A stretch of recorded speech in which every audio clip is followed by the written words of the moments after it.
আকাশ তুমি মেঘলা কেন, বকলো তোমায় কে? রোদের সাথে আজকে কি তোমার ঝগড়া হয়েছে? তবে কেন সকাল থেকে কান্না করছো এত?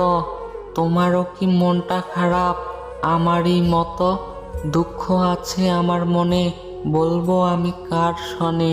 শোনার মতো মানুষ নাই, নিজের কষ্ট নিজে পাই। পাবো যেদিন তার দেখা, বলবো খুলে মনের কথা। জীবনটা অনেক অল্প, তার মাঝে ছোট্ট একটা গল্প। যাবে যেদিন ঝরে, থাকবে স্মৃতি পড়ে, তবুও কত আশা, বাঁধবো সুখের বাসা। আপন হবে একদিন আমাদের এই মাটির খাঁচা।